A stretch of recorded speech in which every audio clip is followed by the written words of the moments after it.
안녕하세요. LA의 정규스티브입니다. 구독과 좋아요 알람 설정은 영상 작에 큰 힘이 됩니다. 자, 오늘 살펴볼 주제들은요. 자, 테슬라 첫 번째 카드를 공개했다라는 주제 다뤄보고요. 자, 그리고 최고의 한 해가 온다라는 주제도 다뤄봅니다.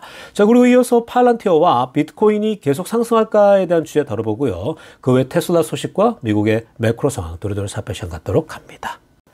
자, 이제 먼저 우리 전체적인 미국 주식시장 흐름부터 살펴보고 가겠습니다. 맵을 다 같이 보시게 되면요. 자, 오늘 미국 시장을 한마디로 정리하자면요. 피바다 is back 이라고 정리할 수 있겠습니다. 자, 여러분. 피바다가 또 오랜만에 좀 찾아왔는데요. 자, 지금 뭐 오늘 피바다는 그렇게 진한 피바다는 아닙니다. 연한 피바다인데. 자, 여러분. 피바다가 왔는데 왜 이렇게 뭐 기분이 옛날처럼 다운되거나 뭐 어렵지가 않죠? 그리고 뭐 여러분들 막 낙심하거나 왜 빠졌지 이러면서 두려워하거나 공포감에 여러분들이 찌들지 않잖아요. 그만큼 여러분들이 내공이 많이 세진 겁니다. 뭐 많은 분들이 사실 저와 함께 2021년도, 22년도 상승장, 그리고 20년도 뭐 상승장, 그리고 하락장 22, 23 어마어마한 그 해를 보내오지 않았습니까? 그러니까 상승장도 경험했고 하락장도 경험해 왔습니다. 하락도 가장 서슬퍼런, 정말 가장 그때는 피바다가요. 그냥 날마다 피바다였어요. 날마다. 그냥 자고 일어난 피바다였습니다. 근데 전체가 피바다면 좋겠는데 테슬라만 피바다인 적이요. 한두 번이 아니었죠. 그냥 계속 내리꽂아 버립니다. 테슬라, 엔비디아가 계속 빠졌죠. 그래서 결국은 22년도 말, 23년도 첫 주까지도 테슬라하고 엔비디아가 주가가 $100 초반까지 떨어졌어요. $108, $104, $105 이렇게 떨어졌거든요. 그 이후에 이렇게 올라온 겁니다. 그러다 보니까 사실 가장 어려운 때는 그 초고금리로 올라갈 때 그때가 제일 내다 팔아버리거든요. 사람들이 다 던져버리거든요. 그러니까 그래서 다 떨어지고 했는데 그 어려움을 지나고 오니까요. 지금 뭐 이 정도는 정말 애교 수준입니다. 아니 이 정도는요. 그냥 우리가 냉탕, 온탕이 있으면 온탕에서 냉탕에 잠깐 들어갔다가 나오는 그런 기분 좋은 거죠. 그러니까 이런 것도 필요하거든요. 조정이. 사실 조정이 지금 필요한 시점입니다. 워낙 많이 올랐기 때문에 테슬라가 쉬지 않고 사실은 좀 조정이 와주면요. 이렇게 좀 가야 돼요. 다지고 가야 됩니다. 이렇게 하다가 또 꽤 오랫동안 뭐 얼마일지 모르죠. 그게 열흘일지 보름일지 한 달일지 두 달일지 모르지만 그러다가 이제 다져지고 나면 또 소식이 하나 터지고 나오면 주가가 또 테슬라가 미친 듯이 날아올라 버리고 그렇게 움직여 가는 거거든요. 그러니까 여러분들이 피바다라고 해서 기분 나빠할 거 없고요. 그리고 또 뭐 우리가 항상 푸른 초장만 온다고 해서 좋은 것도 아닙니다. 그냥 푸른 초장이 오면 그냥 즐기면 되는 거고요. 피바다가 오면 좀 쉬어가는구나 라고 생각하시는 그런 여유를 좀 가질 필요가 있겠습니다. 자, 오늘은 뭐 마소도 1.73 빠졌죠. 애플도 1.32 빠졌습니다. 엔비디아도 2.09% 오늘 전반적으로 많이 빠졌어요. 그리고 아마존도 1.45 빠졌고 구글 1.45 메타도 0.59 테슬라가 오늘 4.95입니다. 조금 더 빠졌죠. 워낙 뭐 많이 또 오르고 또 반등하고 이러다 보니까 조금 더 움직였다고 보면 되는데 그래도 여전히 $432, 430 이상이잖아요. 그만하면요. 충분히 괜찮은 그런 지금 현재 주가를 보여주고 있고 굉장히 견고해요. 테슬라가 웬만하면 무너지면 더 무너질 텐데 시장이 전반적으로 계속 안 좋잖아요. 근데도 불구하고 굉장히 견고하게 잘 버티고 있다는 것이 고무적입니다. 자, 지금부터는요, 미국 경제 상황과 매크로 상황들 몇 가지 한번 짚어보고 가겠습니다. 자, 오늘 먼저 살펴볼 것은 인플레이션에 대한 건데, 제가 평소에 여러분들에게 인플레이션이 어떻게 움직일 것 같다라고 전망들을 내놨던 것처럼요, 오늘 그 CFRA에서 이 기관에서 자, 비슷한 얘기를 하는 분이 나와서 제가 한번 소개해 드리려고 합니다. 자, CFRA라는 기관은요, 테슬라에 대해서도 목표 주가를 굉장히 높게 잡고 있죠. 자, 그런데 이제 이 기관에서도요, 인플레이션에 대해서 결국 시간이 조금만 더 지나면 좀 기다려보면 인플레이션 데이터가 훨씬 더 좋게 나올 것이다 라고 보고 있는 거예요. 자, 그래서 이게 이제 지금은 좀 그렇지만 지금 보면은 인플레이션이 거꾸로 올라가는 모습 나오잖아요. 근데 이게 일시적으로 나타나는 거고요. 조금만 더 시간이 지나면 지금 현재 짓누르고 있는 그 현재 그 금리가 있지 않습니까? 이 금리가 지금 무거워요, 여러분. 여전히 지금 뭐 1% 가까이 내렸지만 여전히 미국 기업들과 미국의 소매업체들과 모든 미국 사람들에게요.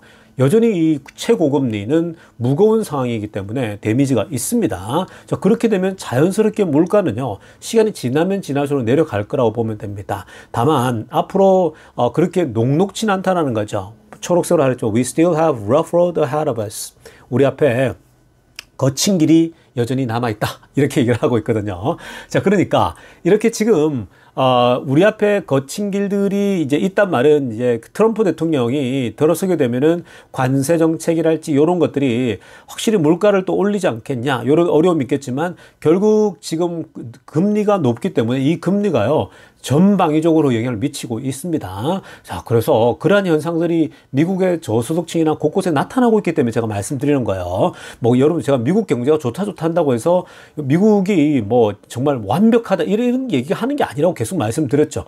상대적으로 굉장히 좋지만, 그리고 굉장히 견실하지만, 그럼에도 불구하고 굉장히 취약계층들과 어려운 사람들은요, 높은 고금리에 바로 그냥 영향을 받고 있는 상황입니다. 그리고 실제로 문 닫았던 회사들도 굉장히 많고요. 제가 그거 얼마 전에 분석해 드렸죠. 그러니까 잘 되는 데는 엄청 잘 되는데 안 되는 데는 굉장히 어려움을 겪고 있다라고 보시면 됩니다. 그래서 결국 조금만 시간을 좀 지나면요, 지금 10년물 금리가 내려와야 되거든요. 근데 10년물 금리가 지금 아직 너무 높잖아요. 4.6이 뭡니까? 4.6은요, 이건 빨간불 들어온 거예요. 어찌 보면요. 주식시장도 그렇고 부동산 시장은 아예 올스탑이라 마찬가지예요. 그러니까 많이 부동산 시장이 어렵거든요. 그래서 지금 이런 맥락에서 보면은 지금 뭐 전혀 이게 움직이지 않는데, 결국 트럼프도 금리를 내리고 싶어 할 거고 물가도 잡아야 되는데 그 두 가지를 트럼프도 머리를 지금 쓰고 있는 상황이고요. 근데 어찌됐든 그 시간이 좀 지나면요, 10년물 금리가 내려올 거예요. 그건 자연스러운 현상입니다. 그래서 그게 아마 내년 하반기쯤도 될 수 있거든요. 점점적으로 내려가고 달러도 약세, 내년 말쯤 약세 정도 보고 있기 때문에 충분히 그런 움직임이 나타날 수 있다고 보시면 되겠습니다. 자, 다음으로 살펴볼 소식은요, 이 jobless claim, 그러니까 실업자 청구 건수가요, 저 최근 들어서 가장 높게 찍었죠. 자, 이게 이제 3년 만에 highest level, 최고의 지금 데이터를 찍고 있습니다. 자, 지금 보시면요, 그래프를 좀 보시면은, 자, 지금 이게 움직임이요, 이게 심상치 않습니다. 자, 지금 보시면은 그래프가 계속 꾸준하게 이제 실업자 청구 건수 올라오고 있죠. 22년도 하고 23년도 사이가 가장 낮은 지점으로 찍어버립니다. 실업자 청구가요. 자, 그런데 이게 계속 올라옵니다. 점점 더 올라오고, 이제 고금리가 들어오니까 망한 회사들 막 나타났죠. 그리고 회사들이 감축을 하지 않습니까? 기본적으로. 왜냐하면 자신들도 살아남아야 되니까. 자, 그래서 고금리를 버티기에는 비용 절감이 가장 중요한데, 지금 보시는 것처럼요, 점점 더 지금 이제 그래프가 위로 올라가죠. 그리고 실업자 청구 건수가 그래서 오르락내리락하고 뭔가 점진 괜찮았거든요. 한 180만 개 정도 이렇게 움직였는데 더 올라가지 않았습니까? 그러니까 지금 거의 190만 개 돌파하면서 지난 3년 사이에 가장 높게 올라왔다고 보면 됩니다. 그러니까 이게 뭐예요? 제가 이제 앞에서 좀 설명했지만 고금리의 영향이 이게 없지가 않아요, 여러분. 고금리로 사실 미국이 고금리를 유지하는 것은 이거 미국 경제가 무너지면요, 절대 할 수 없는 거예요, 기본적으로. 그러니까 미국 정부가 볼 때 미국이 고금리를 유지할 수 있는 것은 뭐예요? 아직까지 미국 경제가 뭐 살만하다라는 거예요. 아직까지도 괜찮다라고 보기 때문에 고금리를 유지하는 겁니다. 전 세계에서 가장 높은 금리를 유지하고 있잖아요. 미국 경제가 무너지잖아요. 당장 내려야 되는 거예요. 근데 금리를 못 내리고 있어요. 왜요? 경제가 생각보다 좋거든요. 자, 그러나 좋다라고 해서 지금 이 고금리의 데미지를 안 받는 게 아니라고 계속 말씀드렸죠. 고금리의 취약적인 회사들이 벌써 많이 무너진 회사들이 있습니다. 그 회사들이 회사에서 다 나와야 됐고, 또 큰 기업들도 사람을 많이 해고해야 됐고, 그러다 보니까 점진적으로 올라오고 있는 거예요. 언론에 나오지도 않는 뭐 중소기업들 이런 회사들, 망한 회사들 많아요. 그리고 뭐 소매업체들이나 이런 쪽도 실업자도 많고요. 그러니까 실제로 지금 제가 이 길거리 나가보면요, 오늘도 좀 일이 있어서 좀 나갔다 왔는데, 자, 나가보니까요, 중간에 이제 가게들에 굉장히 그 문 닫는 회사들이 많이 있더라고요. 그러니까 리스를 찾는다. 새롭게 임차인을 찾는다라고 하는 빈 가게들이 굉장히 많아요. 이전보다도 훨씬 더 눈에 많이 띄고 있습니다. 자, 그런 맥락에서 보면 고금리 상황 속에서 돈을 빌려가지고 장사하고 뭐 했던 사람들이 많이 문 닫는 거죠. 한국 같은 경우도 지금 소매업체들이 굉장히 어렵다. 문 닫고 있고, 그리고 신도시의 그 가게들, 소위 이 스토어들의 가게들이 아예 그냥 임차가 안 나가서 그냥 뭐 거의 빚만 가득 쌓이면서 나가는 현재 굉장히 심각하다 그러더라고요. 그러니까 그런 것들이 지금 이 경기 침체의 전형적인 모습인데, 미국은 경기 자체가 죽진 않았어요. 전체 경제 성장률은. 근데 고금리에 취약한 쪽들은요, 다 문 닫고 있다는 겁니다. 그게 바로 이 클레임이 올라오는 거죠. 근데 이런 건요, 한편으로 좋다고 보셔야 돼요. 왜냐? 누구에게는 아픔이 될 수 있겠지만 지금 미국이 금리 물가를 계속 스티키한 거를 내려가려면요, 이런 게 또 올라와야 되고 실업자 청구도 조금 더 올라와 줘야 돼요. 그러면서 미국 경제가 안 무너지는, 그 연착륙하는 그런 모습을 기대하면서 가면 되겠습니다. 자, 이어서 살펴볼 소식은요, 오픈 AI 소식 한번 들여다보겠습니다. 자, 오픈 AI가 현재 더 큰 자본, 더 많은 자본이 필요하다라고 얘기를 했습니다. 돈이 더 필요해, 우리가 예상했던 것보다, 지금 이렇게 얘기를 하고 있거든요. 자, 그 이유는 뭐냐면요, 일단 기본적으로 기존에 non-profit으로 운영되고 있었잖아요. 그럼 머스크와 함께, 머스크도 그때 함께 몸담았고 초창기에 그랬는데, 머스크는 나와서 전기차로 들어가고, 소위 말해서 이제 이 profit 쪽으로 이제 가게 되는 거죠. 자, 근데 이제 그 이후에 원래 이 오픈 AI는 영원히 이제 이 non-profit으로 가겠다고 하면서 이제 그렇게 계획을 하고 이제 약속을 했거든요. 왜냐하면 AI가 너무 이렇게 상업용으로 갔을 때 문제가 발생할 수 있기 때문에 그렇게 했는데, 자, 근데 오픈 AI가 뭐예요? 이제 우리 profit으로 가겠다. for profit으로 이제 전환하겠다라고 하지 않았습니까? 자, 그 전환하려고 하니까 막대한 자금이 필요한 거예요. 그래서 초기 계획들을 내놨거든요. 이 회사가 이제 공식적으로 프로핏으로 돈을 버는 회사로 가려면 더 많은 자금을 모금해야 되고, 그리고 더 성장이 필요하다라고 얘기를 했습니다. 성장을 하려면 돈이 필요하다는 얘기인데, 자, 여기서 재미난 건요, 프로핏으로 전환해서 이제 성장하려고 하고 또 뭔가 이제 돈이 필요한데, 이분이 이 오픈 AI 샘 알트만이 테슬라 일론 머스크에게 그 머스크가 XAI를 이제 세우고, 그러면서 이제 XAI는 이 오픈 AI랑 비슷하게 이제 뭐 현재 인공지능을 커버하려고 하잖아요. 근데 XAI가 이제 이 뭡니까, 돈을 모금했잖아요. 그러니까 이 펀드레이징을 하는데, 지금 벌써 이번에도 보면 6조 달러가 6조 원이 거둬들였잖아요. 어마어마하거든요. 너도 나도 그냥 사실 막 자금들이 들어오고 엔비디아도 투자를 하고 할 정도죠. 근데 그런 것이 시기 질투가 났는지 샘 알트만이 한때는 머스크가 세우는 저 XAI에다가 돈 주지 마라, 이렇게까지 얘기했거든요. 우리 오픈 AI에게 돈을 달라. 우리에게 돈을 주면 우리가 대단한 기업을 만들겠다. 왜냐하면 터트린 거는 오픈 AI가 먼저였으니까요. 근데 머스크는 존재감이라는 게 있잖아요. 일론 머스크가 하면 다 된다라고 하는 믿음이 있잖아요. 여러분, 투자자 입장에서 샘 알트만하고 머스크가 똑같은 비즈니스를 한다라고 하면요, 누구에게 투자하겠습니까? 검증된 사람에게 투자하겠죠. 그러니까 머스크는 이 테슬라를 성공시켰죠. 그리고 스페이스X를 성공시켰죠. 그리고 지금 뭐 뉴럴링크 성공시켰죠. 그리고 그 보링 컴퍼니도 지금 머스크는요, 손만 대면 다 성공해요. 마이다스의 손이에요. 그러니까 당연히 투자자들은요, 머스크가 하면 된다라고 보기 때문에 머스크에게 밀어줄 수 있는 거죠. 그러니까 지금 이제 이 오픈 AI 샘 알트만도요, 빨리 해야겠다라고 하는 거죠. 그리고 이거 하려면 결국 이 슈퍼 컴퓨터들을 세팅해야 되는데, 머스크는 벌써 이미 10만 개 이 엔비디아의 칩이 들어간 걸 벌써 했고, 앞으로 이걸 2배로 더 확대한다고 그랬는데, 그러니까 지금 그런 면에서는 가장 앞서 나가 가장 큰 벌써 슈퍼컴퓨터를 완성한 상태죠. 그래서 지금 현재 이런 걸 보게 되면요, 한편으로 머스크가 정말 빨리 치고 나가는구나, 인공지능에서 실행력 이런 것들이 최고다라는 것을 볼 수가 있습니다. 자, 지금부터는요, 테슬라 소식 집중적으로 들여다보겠습니다. 자, 가장 먼저 살펴볼 소식은요, 자, 드디어 오늘 테슬라 상하이 공장 쪽에서 공식적인 confirmation, 공식적 확인이 나왔습니다. 자, 오늘요, 중국 이 TV죠. 자, 뭐 위에 보십시오. 중국에 사시는 분들은 이게 지금 어떤 방송국인지 모르겠지만, 자, 뭐 신화 TV는 아닌 것 같은데, 자, 중국에서 방송국에서요, 이미 방송이 될 만큼 드디어 상하이에 있는 상하이 그 자동차 공장 말고요, 그 근처에 있는 상하이 메가 팩토리 공장이 완성에 이르렀다라는 소식이 알려졌습니다.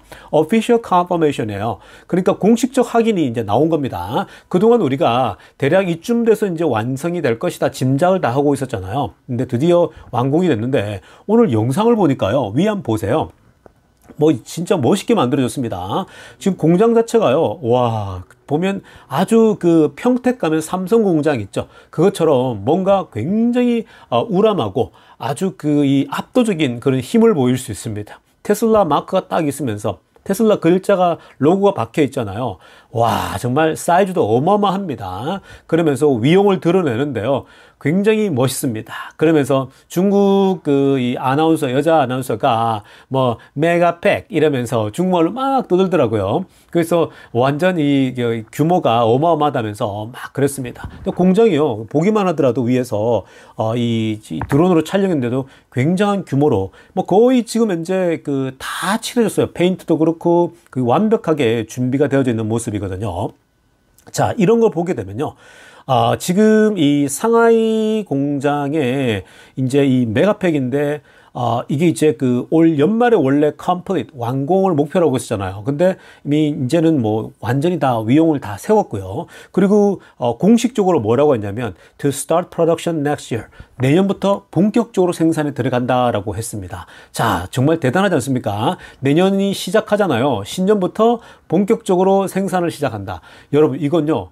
테슬라가 알리는 첫 번째 신호입니다. 즉 2025년도에 어마어마한 일들이 있지 않습니까? 사실 어마어마한 이벤트가 준비되어 있는데 드디어 내년부터 본격적으로 이 메가팩이 이 중국 공장에서 나온다는 겁니다. 여러분 이건요 굉장하죠. 사실 이거 자체만으로도 주가에 그동안 뭐 올랐던 거에 충분히 상승할 수 있는 그런 여력이 되는 겁니다. 왜냐하면요 기본적으로 이제 상하이 공장에서 이 메가팩을 뽑아낸다? 이건 미국 공장 거와 똑같거든요. 그럼 2배가 되는 거예요. 기존 매출 내는 거에서 2배 이상 생산 능력 끌어올리죠. 자, 그리고 마진율은 훨씬 더 좋아요, 여기가. 그러니까 얼마나 좋습니까? 내년부터 생산 들어간다라고 official confirmation이 나왔습니다. 자, 그리고 초록색으로 알람 보세요. 지금 이 영상에서요, 이제 여기 아직도 이제 마무리하고 있는 이제 일꾼들이 막 직원들이 있었습니다. 자, 이 일하는 사람들이 중에 한 사람이 뭐라고 하냐면, it is almost done. 그러니까 이제 거의 끝났다라고 얘기하는 거예요. 이제 거의 다 완공했고, now the main focus is commissioning and trial production이라고 합니다. 그러니까 거의 다 끝났고, 이제 포커스, 핵심은 어디에 들어가 있냐? commissioning and trial production이라는 거예요. 그러니까 결국은 이제 여러 가지 임무들을 다 맡기게 되고, 본격적으로 이제 가동을 하는데 trial production을 먼저 하겠다는 거죠. 그러니까 실험 생산을 해야 되는 거예요. 원래 실험 생산을 연말에 몇 개 해볼 거라 그러지 않았습니까? 아마 오늘이 27일, 28일, 29일 가니까 한 앞으로 3, 4일 동안요. 아마 트라이얼 프로덕션을 할 겁니다. 그러니까 실험 생산을 하게 될 거라는 거예요. 그렇게 해서 자동으로 잘 나오게 된다 이러면요. 본격적으로 1월 달부터 가동하겠죠. 자, 그래서 지금 뭐 이제 실험 생산만 대기하고 있다라고 보면요. 진짜 정말 다 온 거죠. 자, 그리고 지금 이제 100% equipment were installed 들어갑니다. 그러니까 100% 장비들은 다 세팅이 끝났다라고 하는 겁니다. 자, 여러분 정말 이제는 메가팩 공장이 중국에서 돌아서 가는 건데 제가 과거에도 한번 말씀드렸지만요.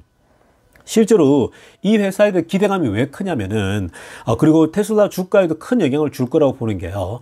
자, 옛날에 우리가 그 프리몬트 공장, 자동차 공장만 생각했을 때 미국 캘리포니아에서 그 프리몬트 공장에서 사실 미친 듯이 생산해서 물건을 팔려고 막 했지 않습니까? 잘 됐어요. 근데 그게 부족하니까 중국에서 공장을 하나 세웠죠? 자동차 공장을. 중국에서 새로운 공장을 세워놓으니까 자 거기서 이제 생산되어지는 것들이요 정말 어마어마하게 올라가면서 이제는 프리몬트의 거의 2배 수준으로 올라왔잖아요. 그렇게 될 거라는 거예요. 그러니까 이 북미에 있는 그 공장도 공장이지만 결국 중국 공장에서 만든 걸 가지고 전 세계로 다 보낼 수밖에 없을 거라는 거야.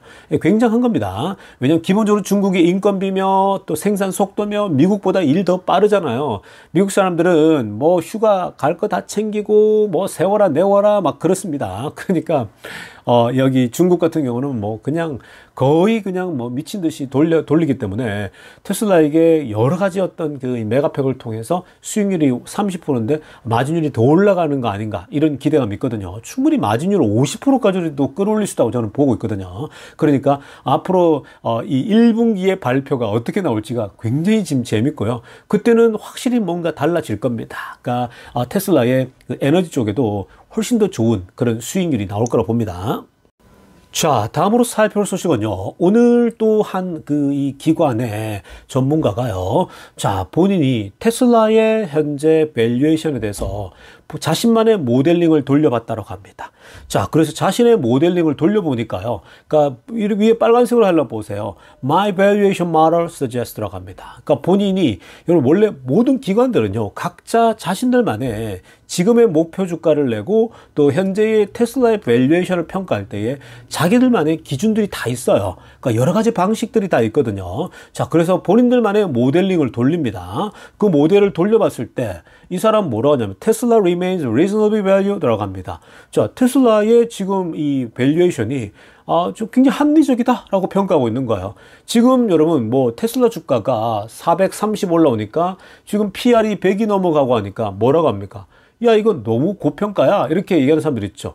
여러분들 중에도 간혹 뭐 PR 들이대면서 지금 투자할 때 아니에요. 뭐 $200대까지 또 다시 떨어질 거예요. 이럽니다. 뭐 PR 때문에 그런 얘기를 하고 또 뭐 $300까지 그냥 무조건 떨어질 거예요. 이렇게 하는 분들 계시죠.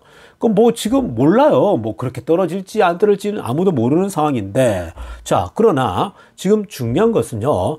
이 사람이 모델링을 돌려보니까 테슬라 밸류에이션이 PR이 뭐 어떻고 뭐 어떻든 간에 지금 현재 보니까 이 정도면 굉장히 리즈너블 하대요.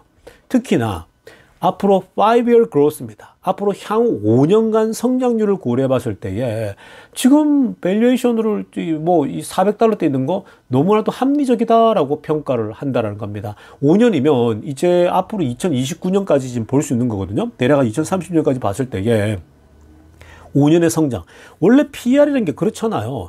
PR이 뭐 10배다. 10년 뒤에 이 정도 돈을 벌어야지 이 정도까지 올라온다. 뭐 PR 30이다. 뭐 30년이 걸린다. 이런 거잖아요. 그러니까 100이라고 하면 100년이 걸려서 이만큼 온다 그러는 건데 자, 그거는 성장률이 지금 현재의 성장률을 고려했을 때 그렇다라는 거고 근데 만약에 이 테슬라든 어떤 기업이든 PR이 높다 하더라도 왜 밸류에이션이 적절하냐 했을 때에 향후 5년간 가령 지금 5%씩 성장하던 것이 연평균 20%에서 30%씩 성장한다 혹은 연평균 50%씩 성장한다 이러면요 완전 다른 스토리가 되는 거예요.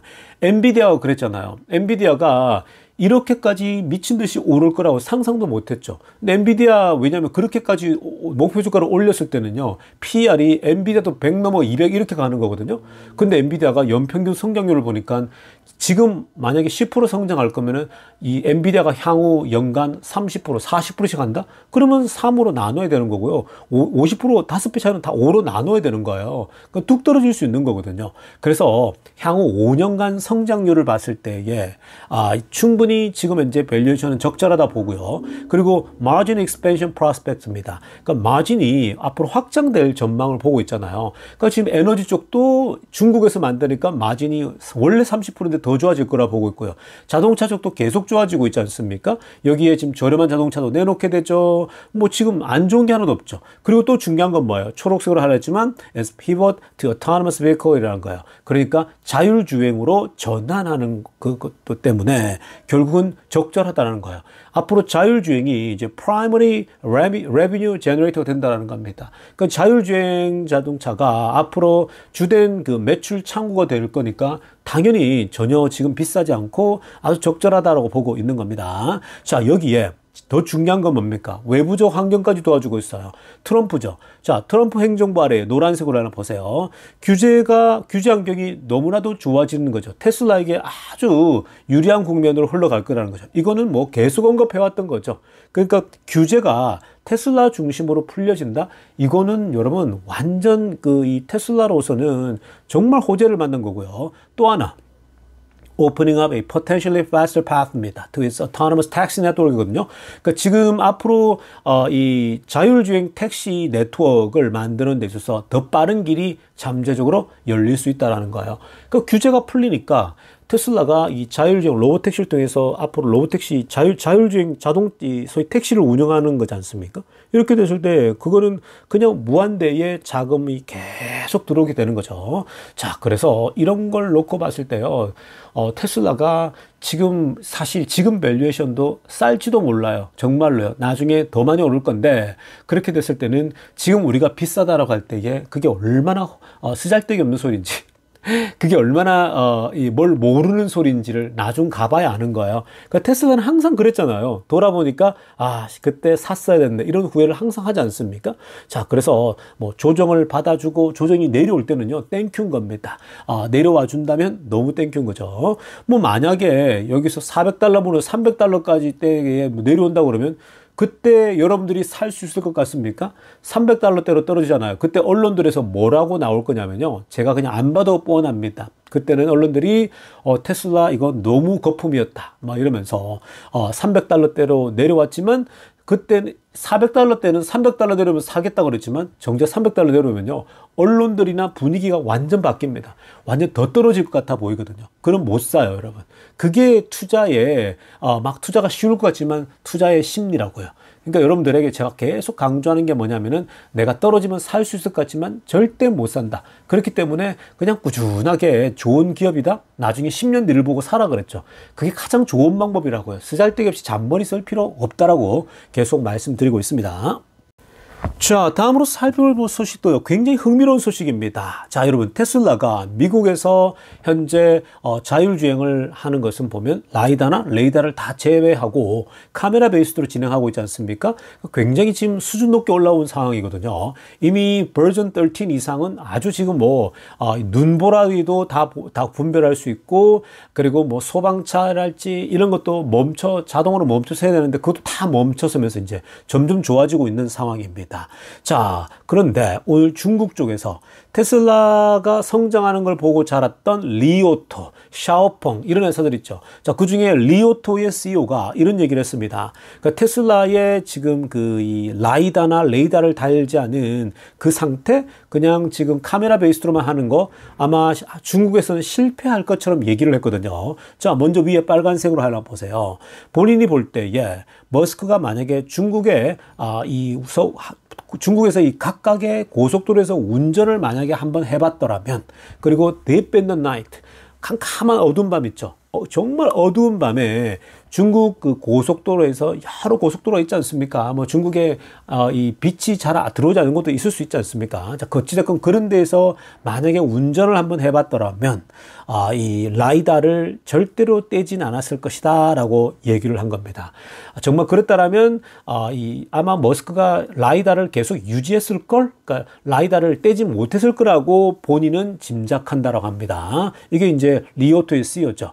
자, 그런데 구체적으로는요, 보면은 노란색으로 알아보세요. 중국과 미국이 다르다라고 얘기를 합니다. 그러니까 China is different from the US. 그러니까 이제 이 말은 아마 이런 내용일 겁니다. 그러니까 미국은 질서도 잘 잡혀 있고 길도 깨끗하고 뭐 길도 트래픽이나 교통도 중국에 비하면 워낙 또 좀 더 편하게 교통 지역 같은 건 없지 않냐, 막 이런 측면을 얘기하는 겁니다. 뭐 고속도로에서 문제가 있고 이런 거 아니질 거냐, 중국하고는 다르다고 얘기하면서 예를 듭니다. 자, 보통 일반적으로 중국에서 밤에 운전을 해보게 되면 large trucks with broken taillights, 그러니까 이 큰 트럭들을 보게 되는데 뒤에 테일라이트 있죠. 그러니까 뒤에 그 불 들어오는 거, 그게 이 망가져 있는 트럭도 굉장히 많다라고 합니다. 그리고 또 라지 트럭, 큰 트럭들이 있는데 뒤에 테일라이트도 망가졌는데 그렇게 테일라이트도 불도 안 들어오는데 그런 그 큰 트럭들이 도로, 메인 도로 옆에 오른쪽에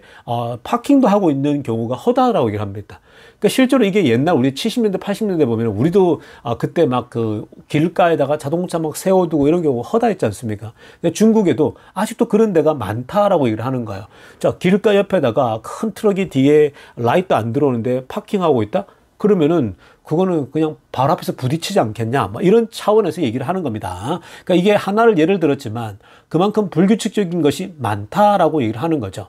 자, 그런데 여러분, 이렇게 리샹 리오토의 그 회장이 이런 얘기를 했다는 것은요, 제가 볼 때는 테슬라의 지금 이 FSD 자율주행 능력을 잘 모르는 것 같아요. 얼마 전에 여러분 제가 그 눈이 내리는데도 짐작해서 다 예상을 하지 않습니까? 이미 다 길을 다 만들어서 갔죠. 중국도요, 자동차들이 달리는 거 가지고 처음에는 이제 데이터만 수집하겠죠. 충분히 데이터 수집해서 가다 보면요, 지금 캄캄한 밤에 이 보이지 않는 곳에서요, 뭔가 튀어나오고 앞에서, 그러니까 특히 이제 이 트럭 같은 경우는 빛이 안 들어오더라도요, 앞에서 조명을 비추면 그 고장 났더라도 그 빛이 비춰지면 앞에 뭐가 있다라는 거 보이잖아요, 물체가요. 그러니까 우리가 달려가면서 테슬라가 빛을 비추고 가기 때문에 저 앞에 물체가 있으면요, 이미 벌써 감지를 해요. 그 차가 불빛이 들어오거나 안 들어오건 상관이 없습니다. 그래서 뭔가 앞에 물체가 있다는 걸 파악하기 때문에 속도를 알아서 줄여가는 거거든요. 그리고 파킹이 되어 있다고 그러더라도 상관이 없어요. 길가에서 어중간하게 길 걸터 있다 그러면요, 테슬라는 이미 그 속도 줄여가면서 그걸 피해가는 경우는 미국에서도 그런 게 허다합니다. 그게 캄캄하더라도 다 돼요.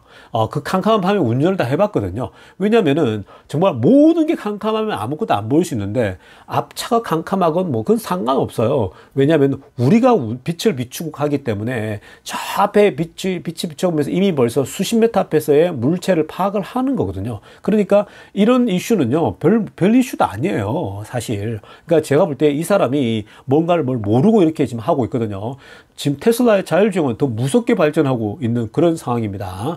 그러니까 빛이 아예 없으면 인간도 운전 못 하잖아요. 근데 먼 산 속에서 우리도 사람이 운전할 때 보면 속도를 줄여서 가지 않습니까? 하다 보면요, 저 앞에 우리 빛으로 비춰가지고 뭔가 물체가 있다면 우리도 천천히 서행하면서 같이 가듯이 테슬라 자율주행도 마찬가지예요. 뭐 그냥 미친 듯이 운전하는 게 아니라 그냥 캄캄하면, 또 차가 없으면 그냥 그 룰을 지키며 가다가요, 딱 보면서 저기에 뭐 물체가 있다 이러면 물체를 감지하죠. 그러니까 이런 것들은요, 그렇게 큰 이슈 아니에요. 그리고 중국에서 처음부터 대비하는 게 아니라 다 학습을 시키지 않습니까? 요렇게 계속 달리다 보면 데이터 수집해서 학습시키고, 중국에만 나타나는 현상들은 또 특별한 게 있을 거 아니에요. 그런 것들은요, 다 정리하면요, 뭐 그게 100개일지 1000개일지 10,000개일지 모르겠지만 결국 다 정복돼요. 그게 10,000개일지 뭐 10만 개일지 어차피 다 학습을 시키는데요. 그러니까 웬만한 것들은요, 미국에서 다 학습돼요. 사물을 파악하고 분석하는 거군요. 그러니까 중국의 특수한 상황만 공부하면 되기 때문에 이건 뭐 그렇게 큰 어려움이 아닌데 너무 이 사람이 테슬라를 무시하고 있는 겁니다. 한번 지켜보자고요. 머스크가 바보입니까? 이 라이다를 떼서 중국이나 다른 나라의 것까지 계산 안 했겨요. 충분히 그 외에 다른 방식으로도 사물을 파악할 수 있기 때문에 뗀 거겠죠. 자, 아무튼 뭐 이거는 두고 볼 일입니다. 자, 여러분, 오늘 1부 영상 여기까지 하고요. 2부 때 뵙도록 하겠습니다. LA 정규스티브였습니다.